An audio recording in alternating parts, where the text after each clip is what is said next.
Hello. स्वागत है आपका फिर से मेरे चैनल पर। तो आज के क्लास में हम लोग स्टार्ट करने वाले हैं डबल कॉलम कैश बुक का एक और प्रैक्टिकल प्रॉब्लम। इसमें हम लोग समझेंगे कि आखिर ट्रांजैक्शंस को कैसे बुक में रिकॉर्ड करा जाता है, वो भी डबल कॉलम कैश बुक में। चलिए फटाफट से एक क्वेश्चन के थ्रू समझते हैं। देखिए क्वेश्चन में क्या लिखा है कि भाई रिकॉर्ड करना है हमें following transactions double column cash book में, वो भी 31 मार्च 2018 का। ठीक, तो फटाफट से फॉर्मेट बनाएंगे। देखिए डबल कॉलम कैश बुक का ये वाली साइड होती है डेबिट वाली साइड, ये होती है क्रेडिट वाली साइड। जब जब आपके पास कैश में या बैंक में बैलेंस आएगा आप डेबिट में लिखेंगे, और जब जब आपके पास से कैश में से बैलेंस जाएगा या बैंक में से बैलेंस जाएगा तो आप क्रेडिट साइड में लिखने वाले हैं। तो चलिए समझते हैं। देखिए सबसे पहला क्या लिखा है यहाँ पे, 2018 मार्च 1 cash in hand cash at bank. इसका मतलब क्या हुआ कि जब हम कैश बुक प्रिपेयर कर रहे थे तो हमारे पास मार्च की शुरुआत में कैश का कुछ बैलेंस गिवन था और बैंक का कुछ बैलेंस मौजूद था। ठीक, तो अब इसको हम लोग कैसे रिकॉर्ड करेंगे। देखिए 2018 भाई मौजूद था ना, आपके पास पैसा था तो वो इस साइड में लिखेंगे 2018 मार्च 1। ठीक, तो इसको देखिए कैसे लिखेंगे, टू बैलेंस बीडी, क्योंकि ये पिछले साल का सीडी होगा इस बार का बीडी हो जाएगा। ठीक, कितना बैलेंस मौजूद था भाई 12,750, और इसका कितना मौजूद था 72,400। ठीक, फिर देखिए अगली क्या गिवन है, रिसीव फ्रॉम आशा कैश, कि भाई आशा से हमें रिसीव हुआ है क्या चीज़, भाई कैश। भाई कैश रिसीव होगा, जब जब पैसा रिसीव होगा तो आप इस साइड लिखने वाले हैं। ठीक, तो यहाँ पे क्या आ जाएगा भाई, कैश रिसीव हुआ है तो आपके पास कैश का बैलेंस बढ़ जाएगा भाई कितने से, 1200 से। वो भी किसकी वजह से भाई, आशा अकाउंट। साथ ही साथ देखिए क्या लिखा है, एंड चेक 3,200, भाई चेक भी रिसीव हुआ 3,200। याद रखना जब जब आपको चेक रिसीव होगा आप क्वेश्चन को फिर पूरा पढ़ेंगे और उसमें देखेंगे आपने इस चेक को कब डिपॉजिट करा। ठीक, अगर जिस डेट पर डिपॉजिट करा आप उस डेट पे बैलेंस बढ़ाएंगे। अगर आपको कहीं नहीं लिखा हुआ मिलता कि ये चेक आपने कब डिपॉजिट करा तो आप एज्यूम करेंगे कि सेम डेट पर ही डिपॉजिट करा। जैसे इस क्वेश्चन में कहीं नहीं लिखा कि कब डिपॉजिट करा है, यानी कि हम क्या मानेंगे भाई सेम डेट पर ही डिपॉजिट करा। ठीक, तो जिस कारण क्या होगा, बैंक बैलेंस बढ़ जाएगा।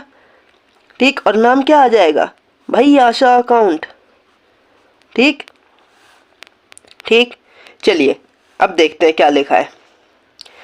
मार्च 7 को क्या हुआ है, paid salary to staff by cheque. भाई सैलरी को हमने, भाई स्टाफ को हमने सैलरी दी है। जब जब आपके पास से पैसा जाएगा तो आप इस साइड लिखेंगे। अच्छा किस में से जा रहा है, कैश में से जा रहा है कि बैंक में से, भाई बैंक में से आपका बैलेंस कम हो रहा है ना, तो कब कम हो रहा है, देखिए मार्च 7 को आपके बैंक में से कम हो रहे हैं कितने भाई, सैलरी के हिसाब से 25,600, और यहाँ पे क्या लिख देंगे, बाय सैलरी अकाउंट। ठीक, फिर देखिए फिर क्वेश्चन में देखिए क्या लिखा है, फिर लिखा है यहाँ पे कि मार्च 9 विड्रीव cash from bank for office use. भाई बैंक में से पैसा निकाला ऑफिस पर्पस के लिए, ये तो कॉन्ट्रा एंट्री हो गई। बैंक में से क्या हो जाएगा, देखिए कब हुआ है, मार्च 9, मोस्ट इंपॉर्टेंट ट्रांजेक्शन है। ठीक, मार्च 9 भाई बैंक में से पैसा निकाला तो पैसा आपके बैंक में से कम हो रहा है। जब जब पैसा कम होगा इस साइड करते हैं, तो बैंक में से कितना निकाला भाई 21,900 कम हो गया, और साथ ही साथ आपके पास ऑफिस में कैश का भी बैलेंस बढ़ गया भाई 21,900। ठीक, अब यहाँ पे क्या लिख देते हैं, कॉन्ट्रा एंट्री। भाई किस वजह से बैंक में से कम हुआ, भाई कैश निकालन। ठीक, और भाई आपके पास कैश किस वजह से बढ़े, भाई बैंक में से पैसा निकाला था, तो अपोजिट नाम आ जाएगा। और कॉन्ट्रा एंट्री की एक खास बात होती है कि आपको यहाँ पे सी लिख के दिखाना होता है ताकि ये पहचान में आ सके कि एक कॉन्ट्रा एंट्री थी। ठीक, फिर देखिए मार्च 12 इंटरेस्ट पेड बाय बैंक और बैंक बैलेंस, कि भाई बैंक ने इंटरेस्ट दिया। भाई इंटरेस्ट जब भी पैसा देगा बैंक तो आपके बैंक में बैलेंस क्या हो जाएगा भाई, बढ़ जाएगा। तो कब दिया था भाई, मार्च 12 को दिया था, तो आपके बैंक का बैलेंस बढ़ जाएगा। डेबिट में लिख देंगे, कितने लिख देंगे भाई 1200, और किस वजह से बढ़ गया भाई, इंटरेस्ट। ठीक, फिर देखिए परचेज फर्नीचर इन कैश, भाई मार्च 16 को फर्नीचर खरीदा है, भाई पैसा जा रहा है, तो जब जब पैसा जाएगा डेबिट में लिखेंगे कितना जा रहा है, 16,500। किस वजह से जा रहा है, फर्नीचर। ठीक, फिर देखिए क्या लिखा है भाई, paid Mohan and company by cheque discount receive 100। ठीक, डिस्काउंट का तो हमारा यहाँ पे कुछ काम ही नहीं होने वाला। ठीक, मार्च 21 को भाई आपने किसी को पैसे दिए चेक के थ्रू दें या कैश के थ्रू दें, आपके पास से पैसा जा रहा है तो डेबिट साइड में लिखने वाले हैं। ठीक भाई, चेक दिया है ना तो आपके बैंक में से कम होंगे कितने, 10,900। किस वजह से कम होंगे, भाई मोहन को दिया है ना तो भाई मोहन अकाउंट। ठीक, फिर क्या लिखा है अगली ट्रांजैक्शंस देखिए भाई, proprietor withdraw from cash office for his personal use. भाई 24 मार्च को मालिक जो था ना प्रोप्राइटर, उसने बिजनेस में से पैसे निकाले, वो भी अपने पर्सनल यूज के लिए। ये ड्राइंग मत कर देना क्योंकि यहाँ पे जो पैसे निकाले वो पर्सनल यूज के लिए निकाले। ऑनर ने पैसा निकाल के घर ले गया, भाई बिजनेस में तो पैसा आया ही नहीं ना, डायरेक्ट वो ऑनर अपने घर में ले गया। तो सिर्फ क्या हुआ भाई, बैंक में से पैसे कम हो गए। भाई ऑनर ने निकाला है, पर्सनल यूज के लिए निकाला है, तो ड्राइंग अगर यही ऑफिस यूज के लिए होता तो ये कॉन्ट्रा एंट्री हो जाती।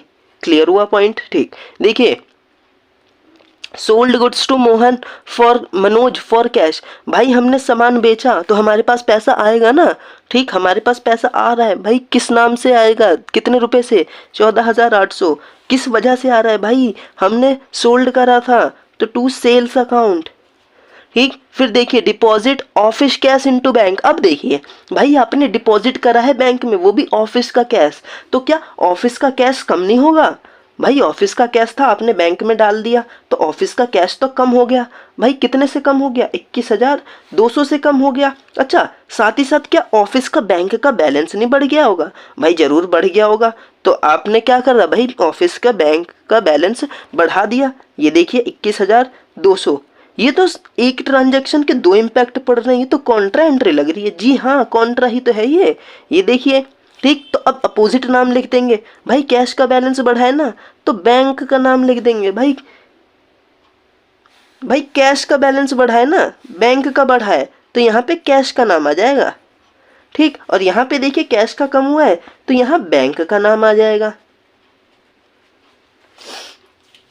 ठीक, देखिए सारी ट्रांजैक्शंस कंप्लीट हो गई। अब फटाफट से क्या करेंगे भाई, इनका बैलेंस निकाल लो।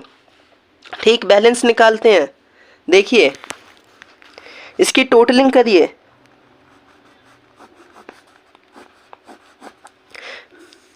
डेबिट साइड का टोटल कितना आ जाएगा, इसका टोटल करेंगे कितना आ जाएगा। इस साइड का अगर हम लोग टोटल करेंगे तो हमारा आ जाएगा 50,650 और इस साइड का टोटल कर देंगे तो आ जाएगा 98,000। ठीक, तो इस साइड भी आ जाएगा 50,650 और इस साइड आ जाएगा 98,000। फिर इस वाले में से ये माइनस कर देंगे तो इसको क्या नाम लिख देंगे, बाय बैलेंस CD।